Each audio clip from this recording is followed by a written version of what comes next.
다 함께 일어나셔서 한 마음 한 입으로 하나님께 찬양드리겠습니다.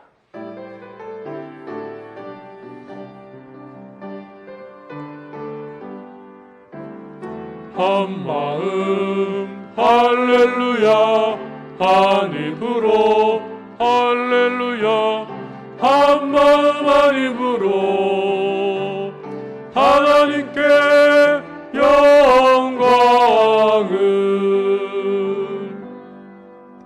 내가 여호와의 이름을 전파하리니 너희는 우리 하나님께 위엄을 돌릴지어다. 그는 반석이시니 그가 하신 일이 완전하고 그의 모든 일이 정의롭고 진실하고 거짓이 없으신 하나님이시니 공의로우시고 바르시도다. 이스라엘아, 지금부터 영원까지 여호와를 바랄지어다. 아멘.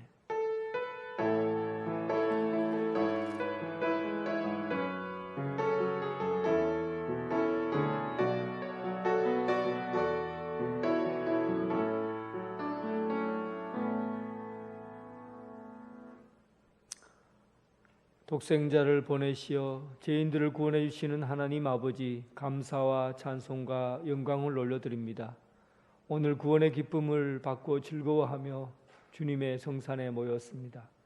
거룩한 손을 들어 기도하고 입술을 열어 찬양합니다. 마음을 담아 봉헌합니다.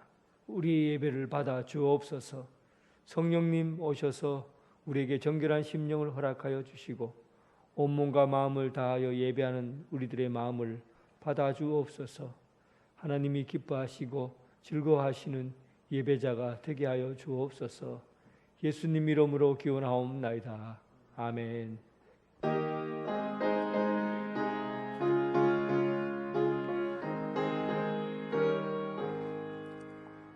만일이 내게 있으며 그 입 다가지고 내 구주 주시는 정을 늘 찬송하겠네. 내 은혜로우신 하나님 날 도와주시고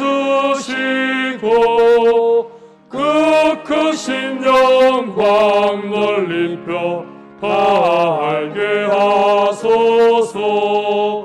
내 주의 귀한 이름이 날 위로하시고 이 귀의 음악 같으니 참이라 되도다.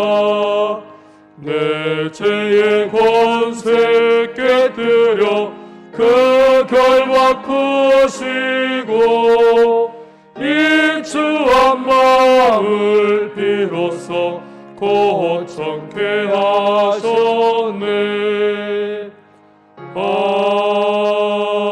아멘. 사도신경으로 신앙 고백 드리겠습니다. 나는 전능하신 아버지 하나님 천지의 창조주를 믿습니다. 나는 그의 유일하신 아들 우리 주 예수 그리스도를 믿습니다.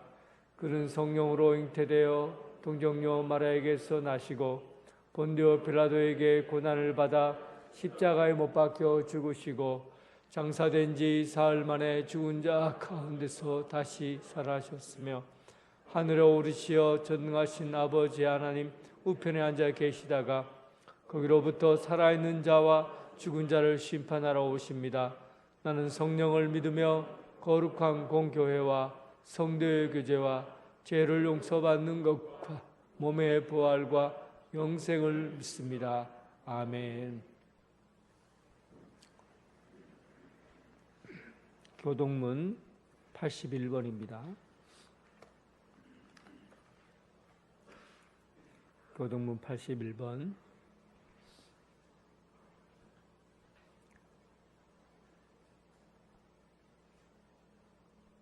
그러므로 주 안에서 갇힌 내가 너희를 구원하노니 모든 겸손과 온유로 하고 오래 참음으로 사랑 가운데서 서로 용납하고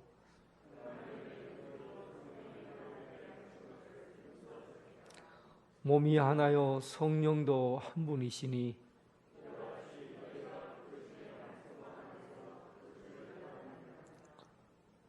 주도 한 분이시요 믿음도 하나요 세례도 하나요. 만유 위에 계시고 만유를 통일하시고 만유 가운데 계시도다. 아멘.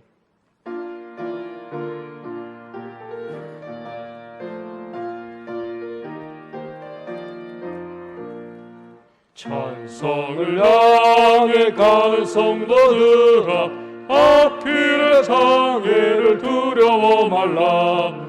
성령이 너를 인도하시리니 왜 지체를 하고 있느냐. 앞으로 전성을 향해 나가세. 전성문만 바라고 나가세. 모든 천사 너희를 영접하러 문 앞에 기다려 서 있네. 너 가는 길을 누가 비웃거든 확실한 증거를 보여주어라. 성령이 친히 감화하여 주사 그들도 참 길을 찾으리. 앞으로 전성을 향해 나가세. 전성문만 바라고 나가세. 모든 천사 너희를 영접하러 문 앞에 기다려 서 있네. 너 가는 길을 모두 가기 전에 내 손에 든 검을 꽂지 말아라. 저마귀 흉계 모두 깨뜨리고 끝까지 잘 싸워 이겨라. 앞으로 전성을 향해 나가세. 전성문만 바라고 나가세. 모든 천사 너희를 영접하러 문 앞에 기다려 서 있네. 전종식 장로님 기도하겠습니다.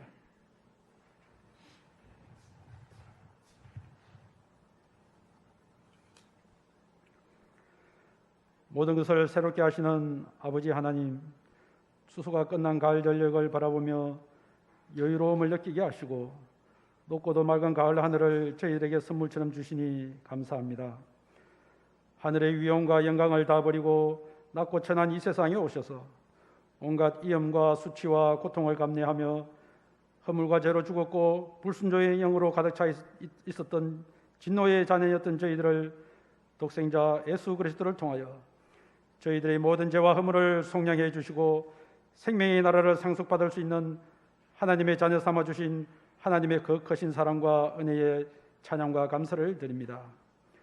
분주한 일상을 사느라 흩어졌던 마음을 이 시간 예배를 통해 하나님 중심으로 다시 새롭게 되기를 소망합니다. 저희들의 영이 예배 가운데 하나님을 만나고 하나님 안에서 영혼의 부유함이 일어나게 하옵소서. 504년 전 오늘 교회가 본질을 떠났을 때 종교개혁을 통해서 부패하고 타락한 신앙과 교회를 새롭게 하셨지만 504년이 지난 한국교회의 현실은 여전히 하나님 앞에 부끄러운 모습입니다. 교회가 세상 사람들에게 하나님 백성됨의 능력을 잃어버렸고 여전히 이 땅에 부패하고 타락한 목회자와 성도들이 돈과 성과 세습의 문제로 그리스도의 몸된 교회에 상처를 입히고 있음을 봅니다. 그로 인하여 하나님을 찾고 구해야 하는 다음 세대가 신앙의 젖줄인 교회를 떠나며 경건함을 추구하는 기성세대는 절망하며 탄식하고 있습니다. 오직 믿음으로, 오직 은혜로, 오직 말씀으로 돌아가고자 했던 종교개혁자들의 외침을 망각한 저희들의 죄악을 용서하여 주시고 이 땅을 고쳐 주옵소서. 능력의 하나님, 하나님 자녀로서의 신분에 걸맞고 하나님의 백성들에게만 주어진 영적인 권세가 회복되게 하옵소서. 하나님의 나라는 말에 있지 아니하고 오직 능력에 있음이라 하신 말씀처럼 코로나 시대를 살아오면서 영적 침체를 걷어내게 하시고 하나님의 불을 갈망하는 성도들이 많아지게 하옵소서. 저희들의 심령 속에 하나님이 주시는 불이 저희들 안에 온 게부터 세상에 희망을 일으키게 하옵소서. 영적 자신감을 회복하고 잃어버린 영적 지위를 회복하게 하옵소서. 그리하여 교회를 교회되게, 목회자를 목회자되게, 성도를 성도되게 하여 주시옵소서. 우리 자녀와 다음 세대의 바른 신앙을 준수하게 하옵소서. 하나님의 말씀이 빛이 오니 이 말씀을 받은 저희들이 세상의 빛이 되게 하옵소서. 우리 은행제일교회가 지역사회와 열방의 희망이 되게 하시고 세상을 향한 축복의 통로가 되게 하옵소서. 생명의 말씀을 선포하시는 목사님에게 하나님의 영으로 충만케 하시고 말씀의 권세를 허락해 주시옵소서. 능력이 말씀이 선포될 때 듣는 이마다 그 심령이 뜨거워지고 내면이 변화되고 영이 다시 살아남으로 삶이 새로워지게 해 주시옵소서. 말씀이 선포되는 가운데 성령의 역사가 일어나게 하옵소서. 한 주간도 저희들에게 임하신 말씀을 믿음으로 사는 가운데 능력이 나타나게 하옵소서. 하늘의 권세가 나타나는 은혜가 있게 하셔서 말씀대로 살아보니 말씀대로 되어지는 믿음의 역사를 삶으로 체험하는 성도들 되게 하옵소서. 사랑의 하나님, 몸과 마음으로 정성껏 준비하여 하나님께 영광 돌리는 일부 찬양 단원들의 마음과 입술을 모아 구원의 즐거움으로 하나님을 마음껏 찬양할 수 있게 하시니 감사합니다. 찬양으로 하나님을 높이고 충성을 다할 수 있는 찬양 단원들 되게 하시고 모든 찬양 대원들에게 성령의 충만함을 더하여 주셔서 피곤할지라도 마음과 정성을 다하여 맡은 사명을 잘 감당할 수 있는 은혜를 부어 주시옵소서. 복된 날 하나님과의 깊은 교제에서 흘러나오는 헌신의 힘으로 예배와 교회를 섬기는 귀한 손길들을 기억하여 주옵시고 주님의 교회를 위해 수고하며 쓰며 섬길 때마다 성령 충만함으로 섬기게 하시고 모든 섬김을 통해 주님 홀로 영광받아 주시기를 구하오며 교회의 머리 되시는 예수님의 이름으로 기도드립니다. 아멘.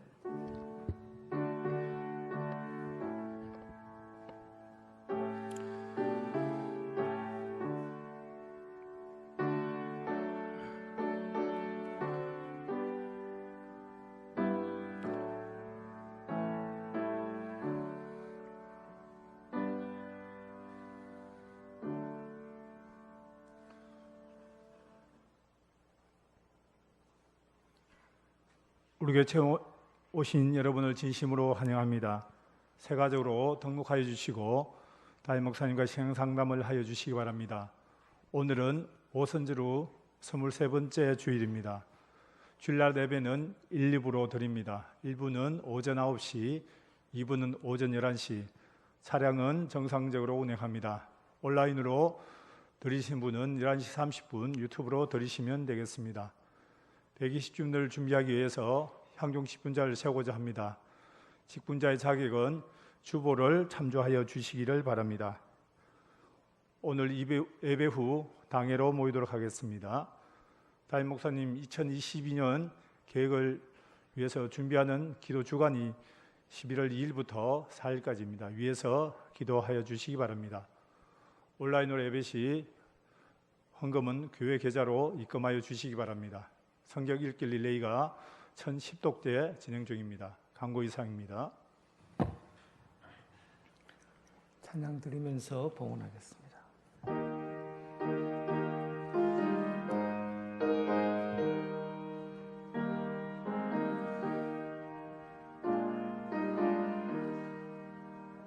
능히 있는 귀한 것을 주님 앞에 다 바쳐도 주님 주신 큰 사랑에 부족할 것뿐입니다.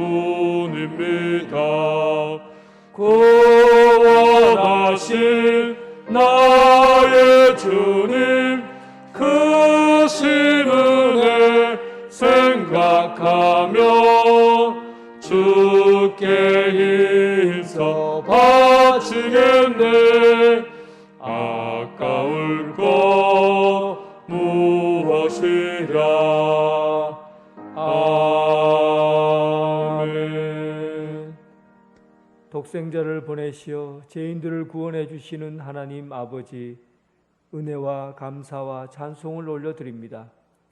오늘 구원의 기쁨을 받고 즐거워하며 주님 앞에 예물을 드립니다. 하나님 나라의 일을 더 가치 있게 생각하고 또 하나님 나라 시민으로 복된 삶을 나누며 살게 하여 주옵소서. 오늘 이 시간 소망을 마음에 담고 예물을 준비했습니다. 살아 숨쉬는 모든 것이 감사하고 주님께서 우리에게 주신 모든 것들로 하나님께 올려드리고 감사합니다. 땀 흘려 얻은 것에서 10의 1조를 드리고 세계에 흩어져 있는 선교사를 후원하고 복음의 징검다리가 되기 위해서 선교 예물을 드립니다. 매주일 잊지 않고 주정헌금을 준비했습니다. 120주년을 생각하며 마음을 다하고 정성을 다해 비전과 꿈을 꾸며 주님 앞에 예물을 드립니다. 몸으로 봉사하고 마음으로 봉헌하며 드리는 모든 감사와 기쁨을 올려드리오니 받아주옵소서. 작은 일에서 사탄의 틈을 보이지 않게 깨어 기도하게 하시며 날마다 하나님의 사람으로 넉넉히 자라고 풍성한 열매 거두게 하여 주옵소서. 예수 그리스도의 이름으로 기도드립니다. 아멘.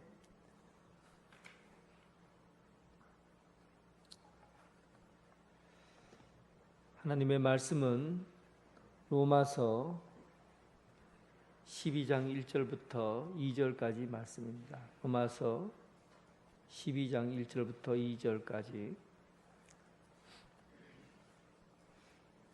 하나님의 말씀을 봉독해 올리겠습니다. 그러므로 형제들아 내가 하나님의 모든 자비하심으로 너희를 권하노니 너희 몸을 하나님이 기뻐하시는 거룩한 산 제물로 드리라. 이는 너희가 드릴 영적 예배니라. 너희는 이 세대를 본받지 말고 오직 마음을 새롭게 함으로 변화를 받아 하나님의 선하시고 기뻐하시고 온전하신 뜻이 무엇인지 분별하도록 하라. 아멘.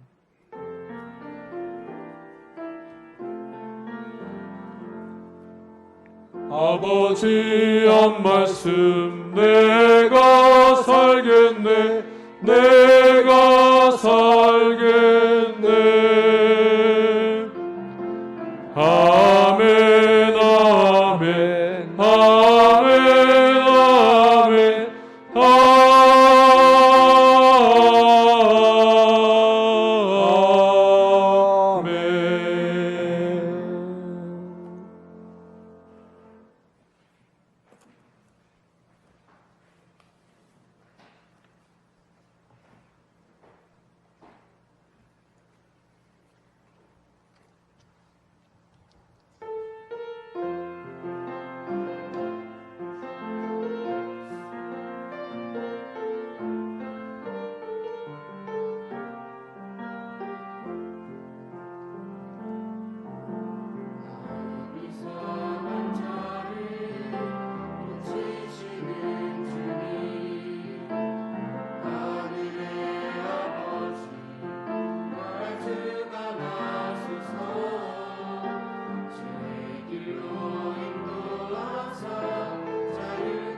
아멘.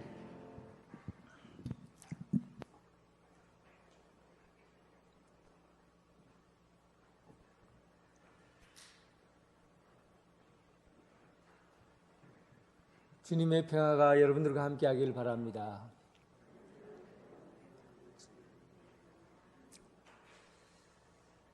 요즘 제가 즐겨보고 있는 책이 코로나 이후의 세계가 어떻게 될 건가 하는 책이에요. 벌써 책으로 코로나 이후에 사회가 변화될 것이라는 것을 우리는 알고 있지만 책으로 벌써 그 이후의 세계에 대해서 대안을 준비하는 움직임들이 지금 나오고 있어요. 저는 관심이 교회니까 코로나 이후에 사회가 변화되는 것에 맞추어서 교회는 과연 어떤 삶을 준비해야 될 건가? 여기 관심이 있거든요. 그래서 책을 유심히 읽어봤어요. 여기 지금 그 코로나 이후에 변화될 이 모습들이 벌써 언양에도 어느 식당에 가니까 이미 준비되고 있더라고요. 일반적으로 식당에 가면 서비스하는 사람들이 와서 인사를 하고 자리를 마련해주고 물과 뭐 숟가락 젓가락 갖다 놓고 주문을 받잖아요. 근데 벌써부터 우리 이 언양의 작은 땅에도 로봇 그 화면에다가 식당 음식을 주문하고 몇 개 주문하고 또 결제까지도 사실 다 하는 데도 있어요. 결제하고 나면은 바로 주문서가 요리사에게 전달이 되죠.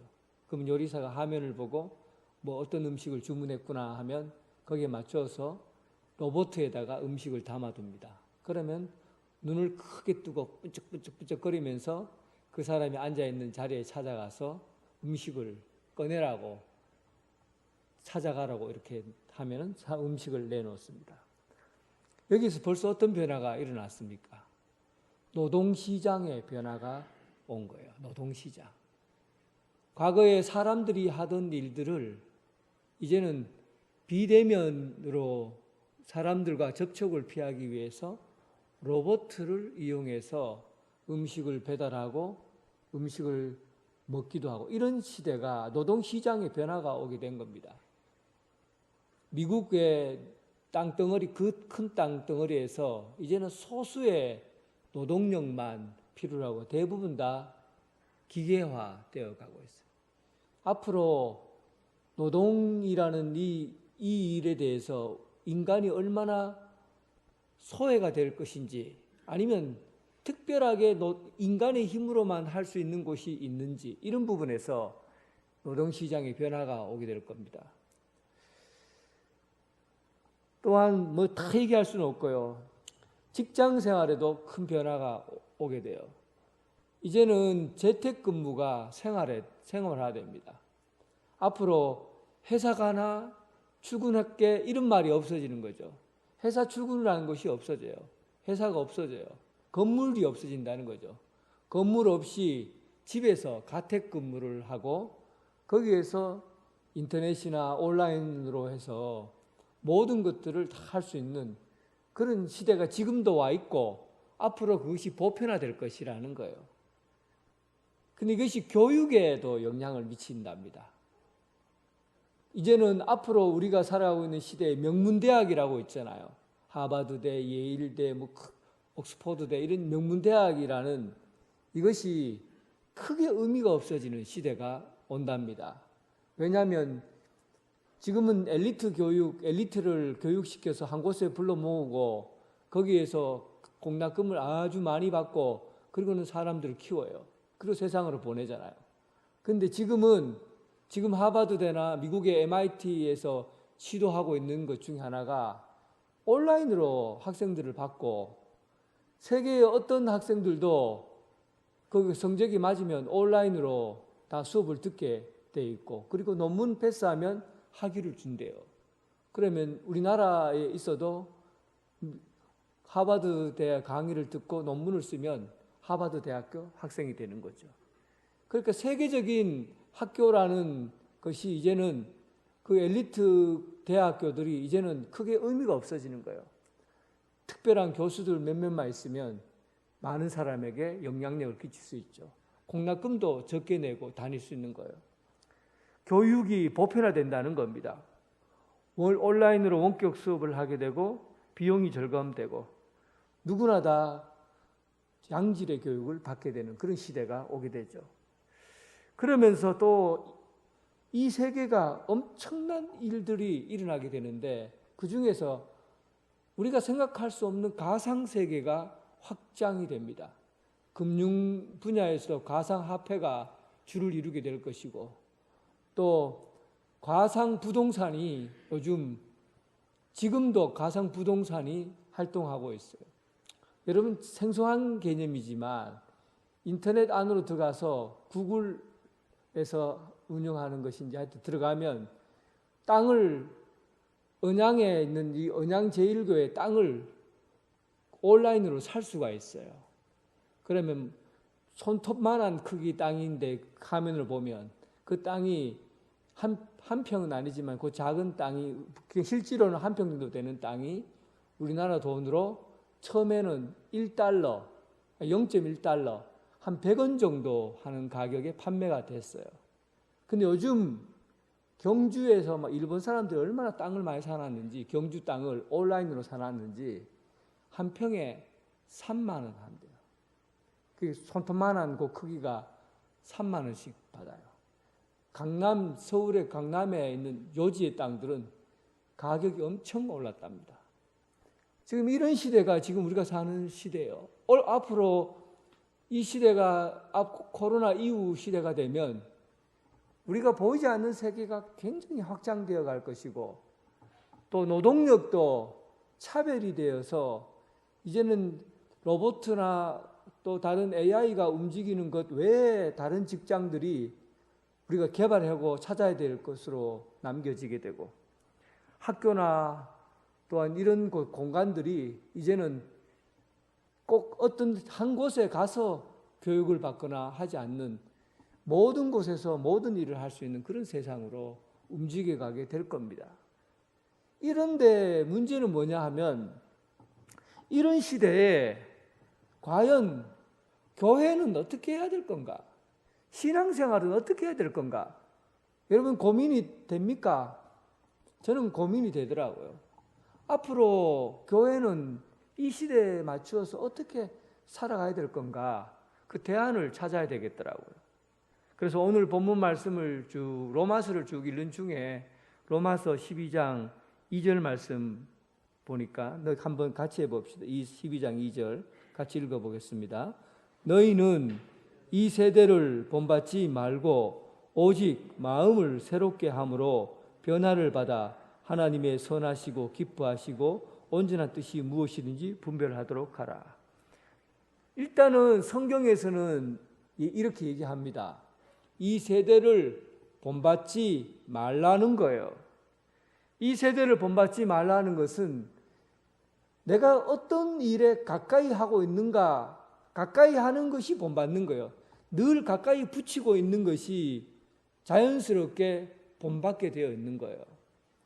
어린아이가 엄마랑 같이 있기 때문에 엄마의 얼굴을 닮아가는 것처럼 가까이 있는 것은 닮게 되어 있고 본받게 되어 있어요. 오늘날 무엇이 내게 가까이 있는가? 이 세대가 가지고 있는 것을 가까이 하며 사는 것을 본받는다는 거예요. 가족끼리 식사하는 풍경을 보면 참 웃기지도 않아요. 아이들끼리 식사 한번 다 가게 가서 식사를 하면 식당에서 맛있는 음식이 딱 나오면 제일 먼저 아이들이 하는 의식이 있습니다. 뭔지 압니까? 사진을 딱 찍어서 남겨야 돼요.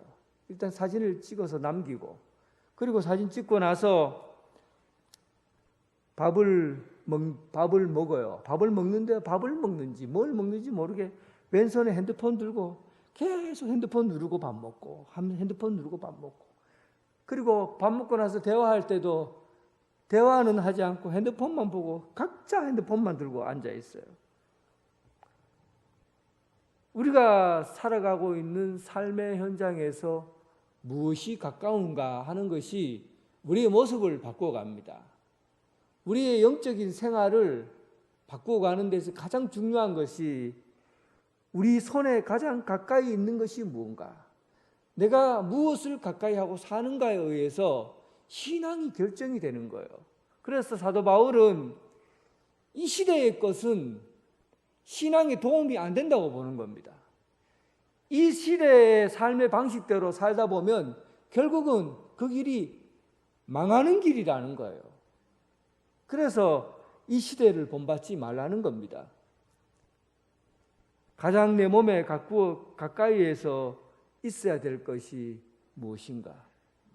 무엇이 내 삶의 중심에 있는가? 이거 여러분들이 직접 한번 생각해 보세요.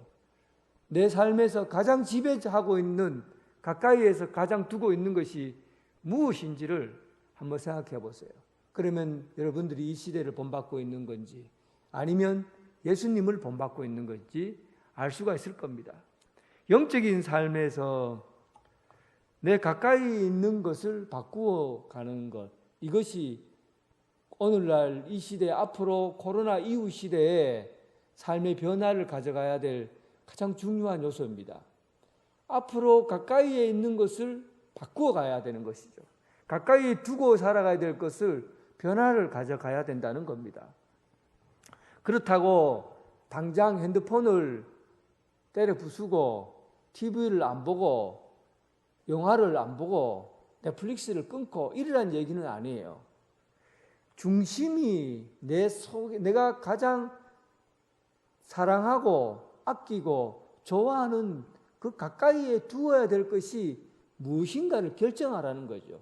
우리가 기계를 사용하지 않고 어떻게 삽니까? 그런데 가까이 두고 실용적으로 이용하는 것과 사랑하며 사는 것은 다른 거예요.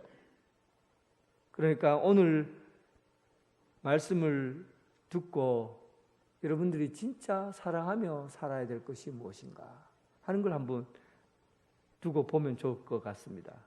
이제 오늘 본문 말씀의 중심 주제로 우리 돌아왔어요. 세상 것을 본받지 말라는 것은 가까이 함의 문제입니다. 습관적으로 기계에 의존하는가 하는 것이 아니라 이제 우리가 가까이 하고 있는 것의 방향을 바꾸어야 됩니다. 진짜 가까이 있는 것이 무엇인가? 내 손에 있는 핸드폰인가? 아니면 진짜 가까이 있는 것이 내 안에 내 마음인가? 한번 제일 가까이 있는 게 뭔지 한번 보십시오. 여러분들의 생활을 외면에 있는 생활, 바깥의 생활에서 시야를 두고 있다면 이제는 내 안의 생활, 내 내면을 들여보는 생활로, 내적 생활로 바꾸어야 합니다. 내적 생활로 바꾸는 이것이 이제 신앙생활의 첫 발걸음이 되고 여러분들의 삶을 새롭게 변화시키는 삶이 될 겁니다. 앞으로 다가올 미래는 외적 생활에서 내적 생활이 중심이 되는 삶으로 가지 않으면 신앙생활은 여러분 앞으로 종말을 고하게 될 겁니다. 안으로 세계, 내면의 세계로 들어와야 합니다. 에스라가 살던 시대에는, 구약 성경에 에스라가 살던 시대는 바벨론 포로로 인해서 예루살렘이 황폐화된 그런 시대를 살았어요. 예루살렘이 황폐화됐다는 것은 종교가 다 무너졌다는 겁니다. 예배가 무너졌다는 것이고 말씀이 무너졌다는 거고 그리고 삶의 중심이 다 무너진 세상 가운데 있었다는 거죠. 그때 에스라가 처음에 와서 한 부흥운동이 뭡니까? 성전을 세우고 그리고 율법, 하나님의 말씀을 세우고 예배를 세웠어요. 그것은 전부 다 영적인 삶의 변화이죠. 영적인 부흥운동을 일으킨 겁니다. 사람이 이제 이 새롭게 변화된 시절에 새로운 걸 살려고 하면 영적인 부흥이 일어나야 되는 것이죠. 부흥이라는 것은 황폐화된 것을 새롭게 일으킨다는 뜻이잖아요. 쇠퇴한 것을 새롭게 일으키는 게 부흥이에요. 그래서 우리 초대교회, 한국교회에서 부흥운동이 많이 일어났잖아요. 그때 일어난 부흥운동이 예배의 부흥, 그리고 말씀과 기도의 부흥이에요. 내면의 부흥, 이런 부흥운동이 지금 일어나야 될 시기라고 봅니다.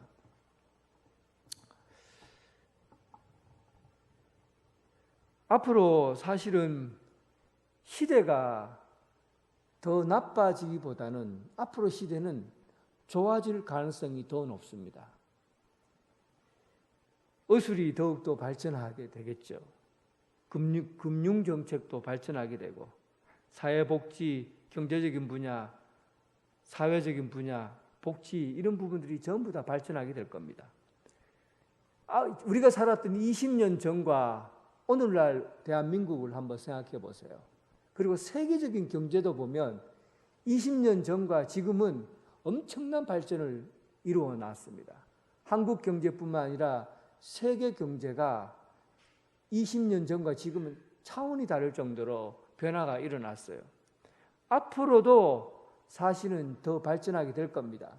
그 발전의 척도가 뭐냐면 가난한 자들이 이 지구상에 얼마나 존재하는가를 보면 되는데 절대 빈곤 계층이 중국과 인도와 같은 경우도 상당히 많이 이제 그 프로테지가 낮아지고 세계적으로 절대 빈곤의 계층이 점점 줄어들고 있다고 그래요. 그러니까 이 세계가 점점 발전해 가고 있다는 거죠. 앞으로 20년이 되면 더 많은 발전이 일어나게 될 겁니다. 그런데 세상이 확장되어지고 또 편리해지고 발전해질수록 영적인 생활은 후퇴된다는 사실을 알아야 돼요. 특히 고린도 교회, 신약성경의 고린도 교회와 라오디게아 교회와 같은 경우를 보면 고린도 교회에도 해상무역이 발전한 그런 지역에 위치되어 있고 상업과 그리고 군사시설, 경제력이 굉장히 크게 발전한 곳이었고 그래서 부가 축적된 곳이에요. 교회가 양적으로 성장하고 또 물질적으로도 풍요롭고 은사도 많은 교회가 바로 고린도 교회예요. 그런데 신앙의 많은 문제점을 안고 교회가 분열되고 다투고 싸우고 갈라지고 그런 영적인 부분에 가장 수준 낮은 교회로 떨어졌어요. 그것은 뭐냐면 그들이 갖고 있는 신앙의 삶이 편리하고 영적으로 그 삶의 터전이 풍요롭고 잘 살기 때문에 반면에 영적으로 내적인 신앙생활은 오히려 축소되어 왔다는 겁니다. 그래서 여러분 우리가 이 세상이 풍요롭고 발전할수록 영적으로 예민해야 이 세상 가운데서 바르게 살아갈 수가 있어요. 자칫 잘못하면 세상의 발전 속도에 우리 신앙이 못 따라가게 될 거예요. 세상이 발전해 갈 때 신앙생활이 좀 더 견고해지고 예민해지고 분별력을 가져야 되는데 세상이 발전하는데 세상을 따라가다 보면 영적인 삶이 점점 쇠퇴해지게 되고 결과적으로 보면 한국 교회의 큰 위기에 오게 될 겁니다. 뿐만 아니라 우리 교회도 앞으로 미래가 보장될 수 없어요. 오늘 본문 말씀에 따라서 이 세 세대를 본받지 않고 영적인 삶을 새롭게 하지 않는 이상 이 세계에서 교회는 점점 희망의 회로를 돌리기 어려운 상태로 빠지게 될 겁니다.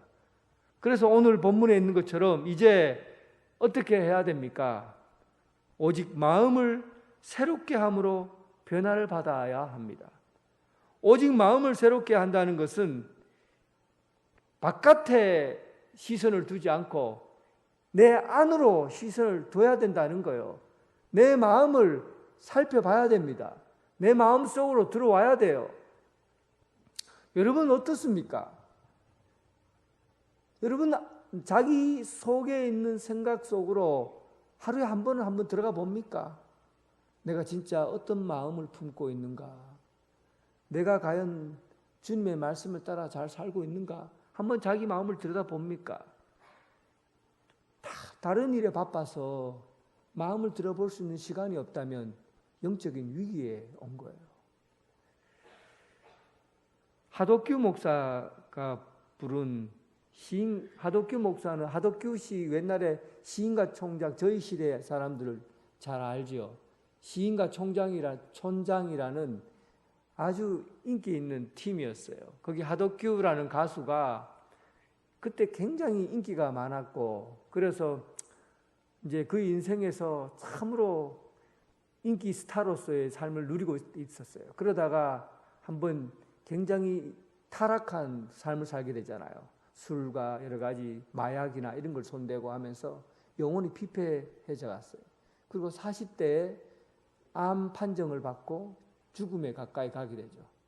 그때 그가 자기 자신을 돌아보니까 예수님을 만나게 되는 기회가 되죠. 그리고 그 자기 자신을 돌아보니까 자기 자신 안에 내가 너무 많이 들어있다는 걸 알았어요. 세상에 거짓된 헛된 욕망과 그리고 거짓된 생각들로 가득 차 있는 거짓말 같은 내가 이 속에 가득 차 있는 것을 자기 자신을 들여다보니까 보게 된 거예요. 그래서 그가 지은 노래가 가시나무라는 노래예요. 하덕규가 불렀고 나중에 윤성모인가? 맞아요? 조성모라는 가수가 이 노래가 너무 좋으니까 하덕규인데 자기가 이 노래 부르게 해달라고 부탁을 해서 조성모가 받아서 가시나무라는 노래를 이게 복음성가예요. 그런데 사람들이 이게 복음성가인지 모르고 부르죠. 한번 여러분 하덕규가 직접 나와서 간증하는데 한번 보세요. 간증하면서 부른 노래입니다. 예. 가시나무라는 노래입니다.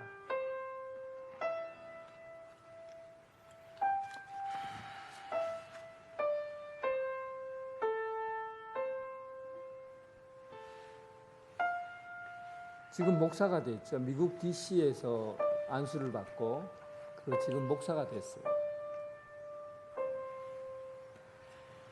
내 속엔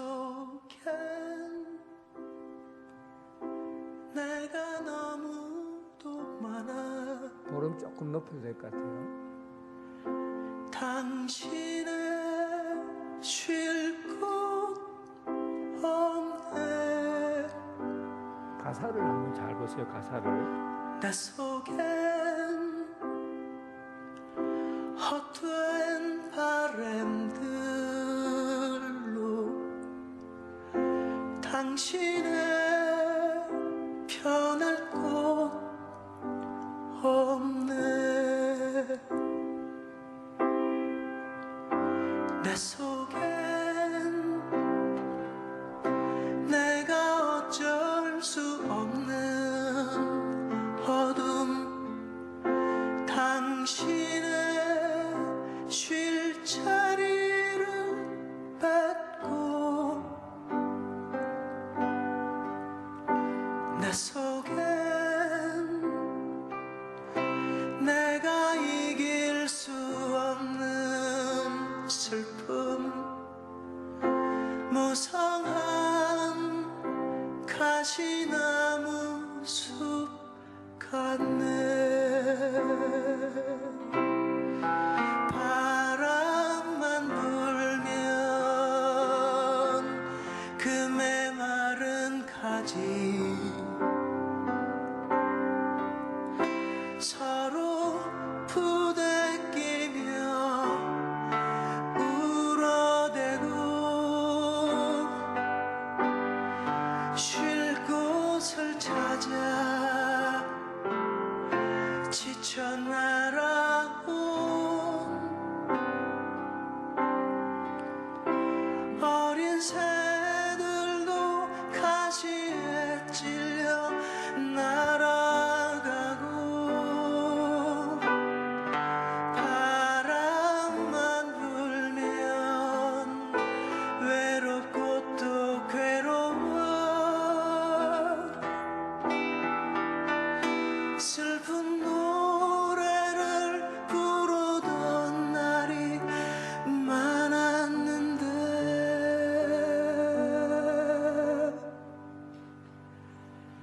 내 속엔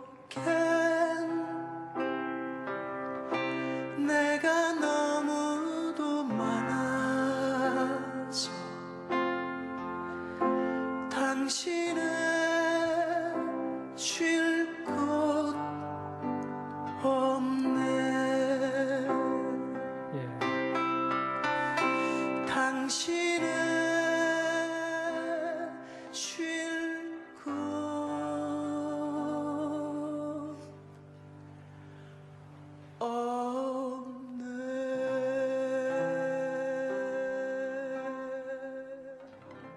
내 안을 정리하지 않으면, 내 안을 정리하지 않으면 주님이 쉴 곳이 없어요.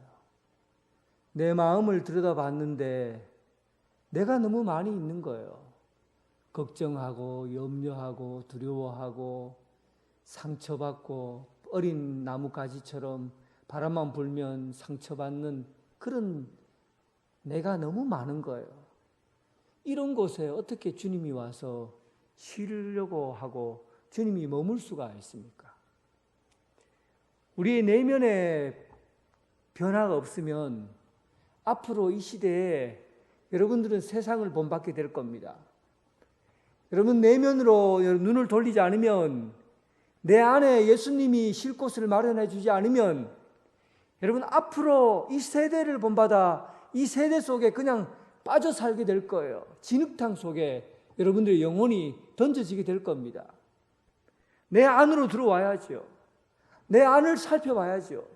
내 안에 예수님이 거하시고 머무를 곳이 되는가, 자기 자신을 돌아봐야 됩니다.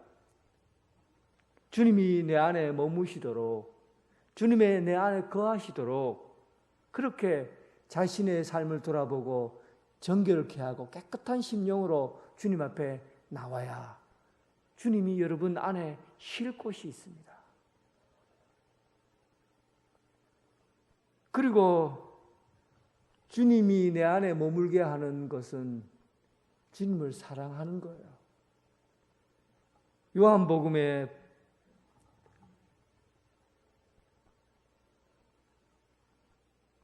요한복음 말씀에 보면 주님의 말씀을 따라 살 때 주님이 내 안에 거하게 된다고 말씀되어 있어요.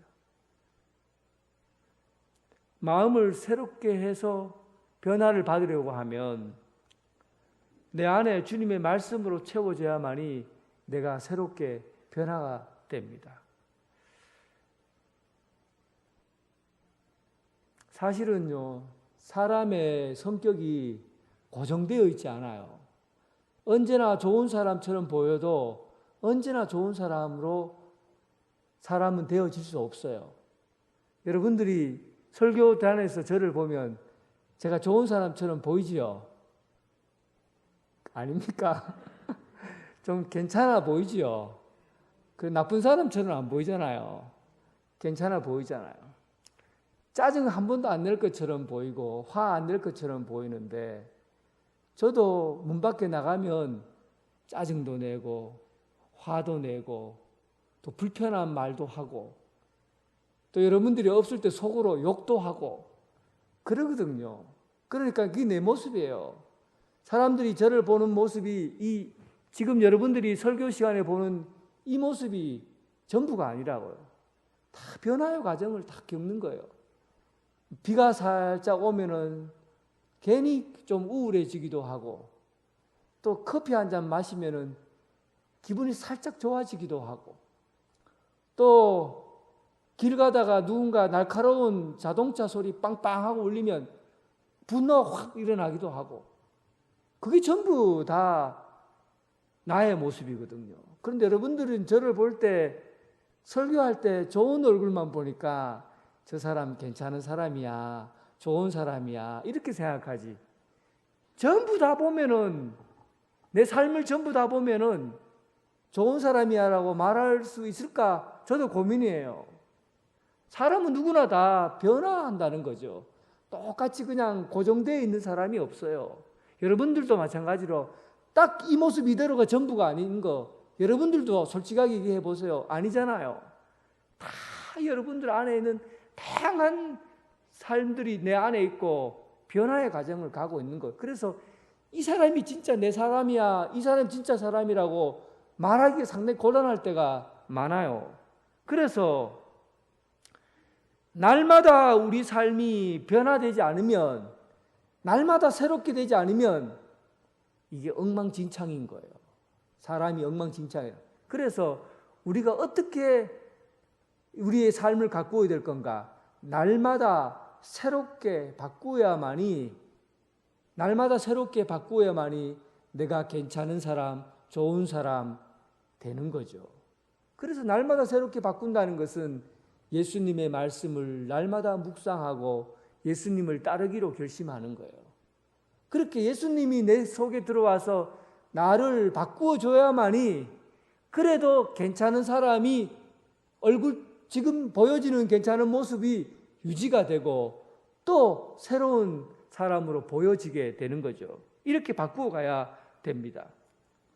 그래서 우리는 예수님이 내 안에 거하시도록 하지 않으면 우리 삶이 엉망진창으로 되어져 가는 거예요. 그러니까 앞으로 우리가 사는 세상에서 어떻게 하면 이 세상 가운데 우리가 괜찮은 사람으로 신앙생활을 할 수 있을까?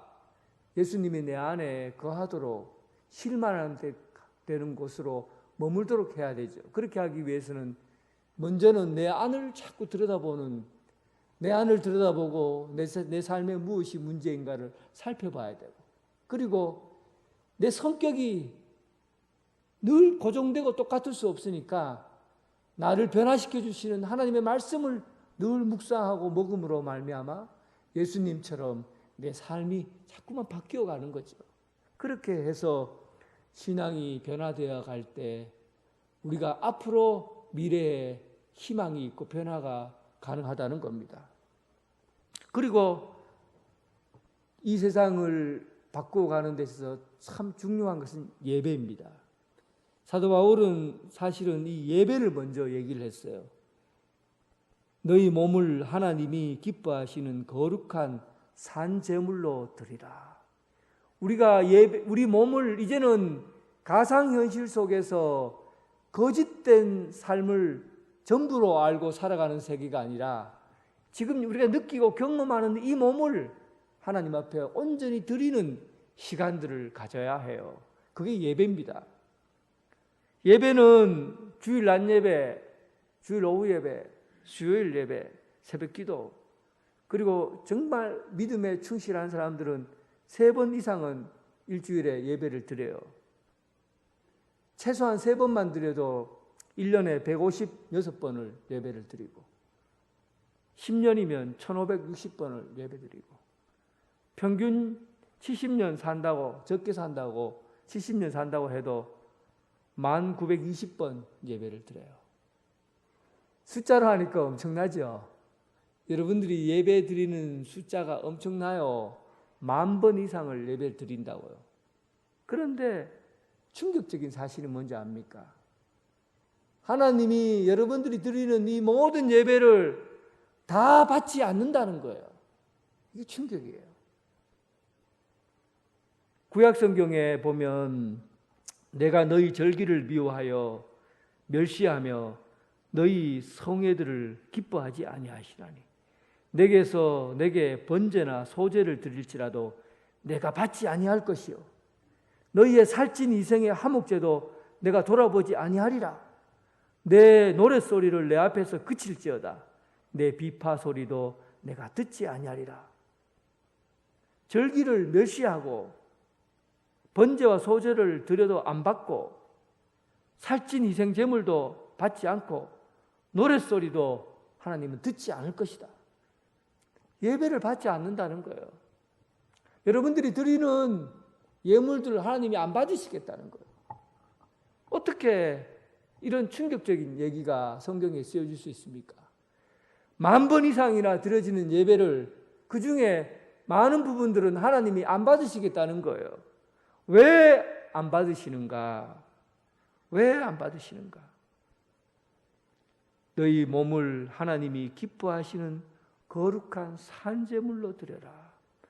하나님이 기뻐하는 것에 초점을 맞추지 않으면 그 예배는 안 받으시는 겁니다. 예배는 누가 기뻐해야 되는 거예요? 하나님이 기뻐해야 되는 겁니다. 우리는 이 부분을 거꾸로 생각해요. 예배는 내가 은혜를 받아야 되고 내가 복을 받아야 되는 것이고 내가 하나님으로부터 받아야 된다고 생각하고 예배에 은혜 받으러 오는 거예요. 이거 여러분, 이게 은혜 받는다는 말은 나쁜 말은 아니에요. 그런데 순서가 바뀌었어요. 예배는 내가 받는 게 먼저가 아니라 내가 받는 거는 따라오는 거고, 내가 받는 게 목적이 아니라 뭐가 목적이에요? 하나님을 기쁘시게 하는 게 목적이에요. 하나님께 기쁨이 되게 하는 것이 참된 예배의 모습이지 내가 기뻐해야 되는 게 아니에요. 우리가 지금 제가 한국교회 위기가 올 것이라고 말하는 것은 온라인 예배가 오래되면서 인간의 눈과 귀를 만족시키는 예배로 바뀌어가고 있다는 겁니다. 이제 여러분들 온라인 예배를 기양 드리는 김에 어떤 마음을 가지겠어요? 아이고, 우리 목사님 설교 지겹다.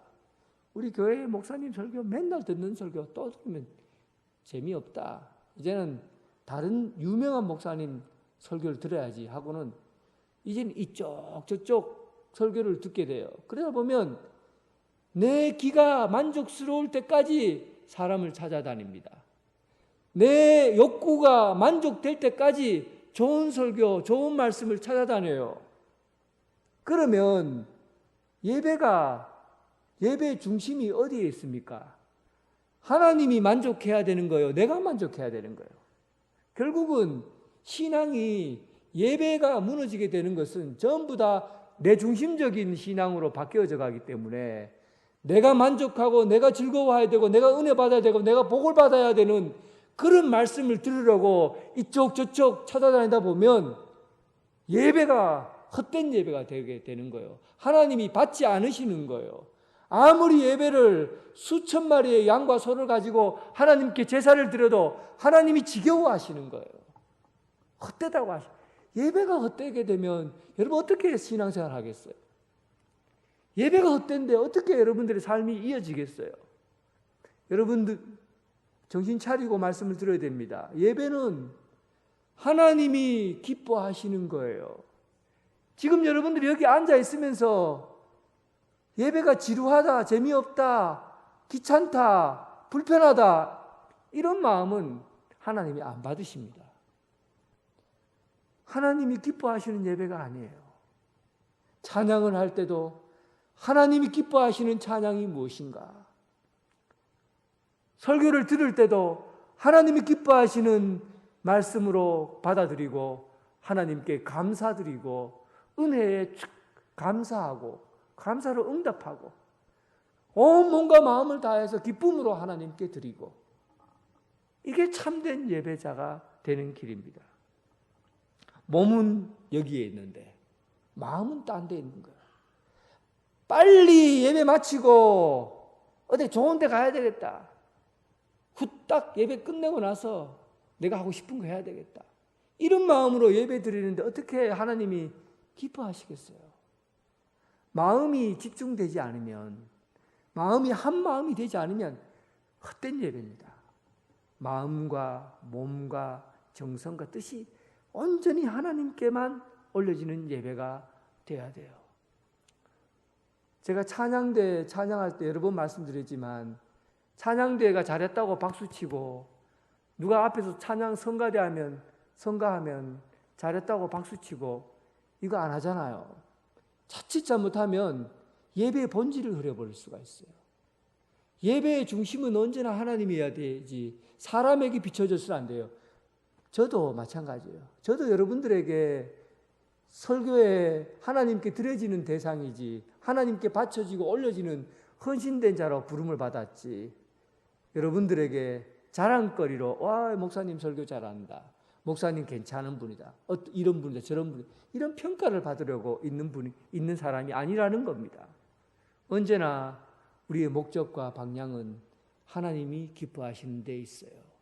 이 부분을 놓쳐버리면 예배는 무너지게 되어 있습니다. 앞으로 이 시대가 분명히 바뀌게 될 겁니다. 변화가 오게 될 거예요. 내적 부흥이 일어나야 됩니다. 여러분들의 마음에 먼저 하나님을 향하는 마음, 내 중심에 흐트러진 영적인 부분에서 갈라진 마음들을 추스리고 내 안을 날마다 들여다보고 말씀으로 예수님이 거할 수 있도록 말씀으로 사모하며 살아가고 그리고 하나님이 기뻐하시는 예배를 통해서 여러분 영적 생활이 내적 부흥이 일어나는 역사가 있기를 주님의 이름으로 축원합니다. 하나님 아버지, 앞으로 우리가 살아가는 세상은 가상세계가 확장되어져 가고 진짜 세계보다도 거짓으로 꾸며진 세계가 진짜를 넘어서게 되는 시대가 오게 될 겁니다. 이런 시대에 어떻게 하나님을 사랑하고 또 내 안에 어두운 그림자를 내어놓고 예수님 앞에 정결한 심령으로 나설 수 있을지 걱정이 됩니다. 주님, 우리 삶에 찾아오셔서 무너진 내면을 새롭게 부흥시켜 주셔서 새롭게 태어나서 하나님 말씀에 순종하고 복종하게 하시고 하나님께서 우리를 움직이시고 계획하신 대로 하나님의 뜻대로 살아가는 성도들 되게 하여 주옵소서. 특별히 한국교회, 이 지역에 살고 있는 교회들을 세워주셔서 교회가 영적인 부분에서 무너지지 않도록, 예배가 무너지지 않도록 예배를 살려주시고 하나님이 기뻐하시는 예배, 하나님이 기뻐하시는 삶이 되게 하여 주옵소서. 온전히 하나님께만 영광 돌릴 수 있는 신앙생활 되게 하여 주옵소서. 예수님 이름으로 기도드립니다. 아멘. 다 함께 일어나셔서 찬양 드리겠습니다.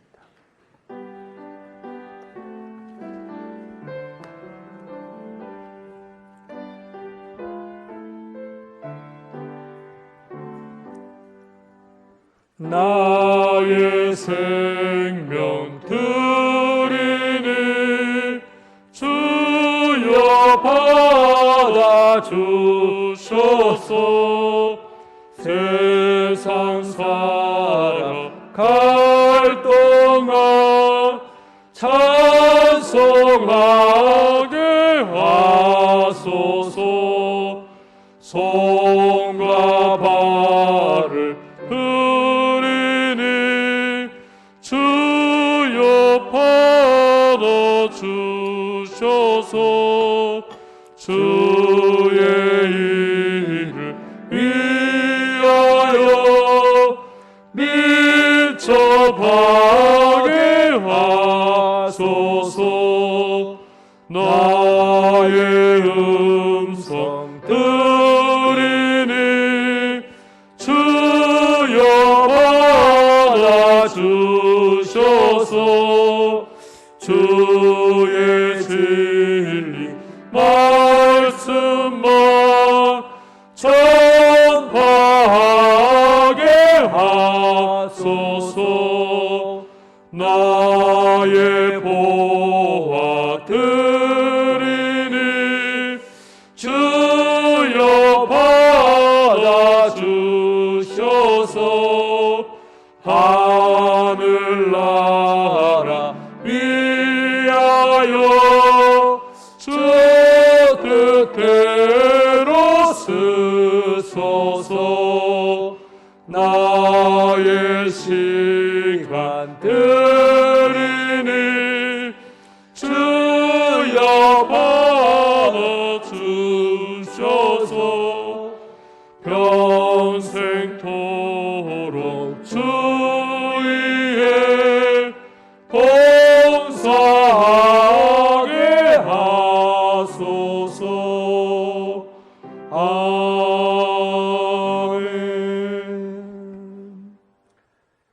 이제는 예수 그리스도의 은혜와 극진하신 하나님의 사랑과 성령님의 교통하심이 내 안에 거짓된 생각과 거짓된 나를 버리고 오직 내적 부흥이 일어나길 원하며 참된 예배자로서 하나님이 기뻐하시는